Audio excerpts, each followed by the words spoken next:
How to replace the alternator on a 2001 Toyota Highlander. This is a V6 cylinder. The only tools you need is a 14, a 12, and a 10 millimeter. Now what you first want to do is disconnect the negative cable on the battery. I got mine hooked up to the charger so the battery can be fully charged. As you see, it's disconnected. So what you want to do here, you'll have a bolt, probably be hard to show, but right where the fingertip is, you'll have that bolt there. That's your, what they call it, like a tension spring almost. So you want to kind of loosen that up. Then you'll have another bolt down here. Probably won't be able to show it too well. Let's see if I can kind of, it's going to be hard. But you'll be able to see it if you're actually working on it. It'd be kind of right under this pulley, basically. Got that bolt there. Then you got a 14 right here, so you want to loosen that up there.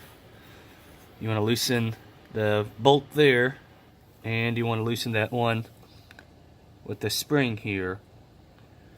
So right here, this one where my fingertip is, that will allow you to swivel the alternator downwards after you take that one bolt over here out. So basically just kind of pivots up and down onto it. So as you tighten this, it kind of pulls the alternator, brings the tension onto it to keep the belt tight. So I've already got this bolt out here, therefore you can push the alternator downwards to get the belt off. Now right here, that's a 10 millimeter, and there's a connector. I wasn't able to get my fingers through it because of this line here, but what I did, I took the little flat blade and pushed on the tab while pulling the connector out. After that, I got that bolt there removed. I'll need to remove that one there. You do not remove this one here. You just loosen up just enough to give some release the tension off the alternator so you can push it down. So basically, you only need to remove total of 3 bolts. There, there, and there. Once when you get that one out here, you'll be able to kind of fish it out, shimmy it, get it out of the engine. And when you do this project, you will need patience because they are long-winded. Now this bolt here is what I took off the top. Do not lose the washers. So that bolt there went right here.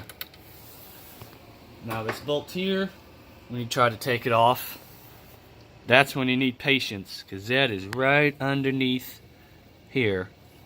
And you don't got much of a playroom between the alternator and that airbag sensor in the frame of the vehicle. You've got very little play room, so it's going to take almost like one click of a ratchet each turn to get this bolt out. So you will need patience for this bottom one. After you get that on out, after you get the belt off and your 2 bolts and your connector disconnected, you'll be able to shimmy it on out. Just kind of fish it up and move it around, see what you can do. You might need a pry bar and kind of pry on it to get it out. And off she goes. So the bolt I was talking about, I'm gonna get some light for you guys. That's probably a little better for you guys. So it's basically mounted like that. You got your connector, your power, and you got your 1 bolt here. And that bolt I was talking about is way down here. As it's kind of sitting, it basically sits like that almost. So you got a bolt all the way at the bottom. That's the one that you got to have patience for. And there she is. Now what I did, since there ain't much of a room to get this big alternator out, I had to break this one here. I believe it was a 12 millimeter, I believe. And I just took this bolt right with my fingertip out. Therefore I can move this whole thing and just shimmy it right between the washer reservoir and the radiator and the AC lines. I was able to pull it out that way. Now this is what I was talking about. That's what releases the tension of the belt. So you don't need to take that off all the way, just enough to push the alternator down to get the belt off of there. Fun part is trying to get the new one put in. Here is the new alternator.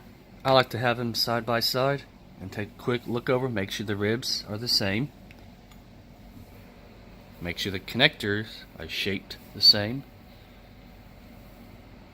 And make sure where the screws hole lined up are the same.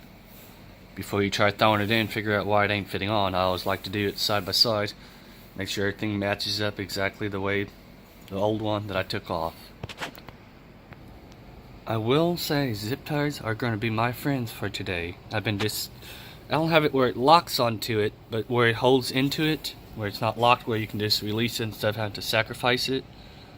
I know I used another zip tie somewhere, but I got one here. I'm going to do one here to move this AC line kind of out of the way before I can put the alternator back in place.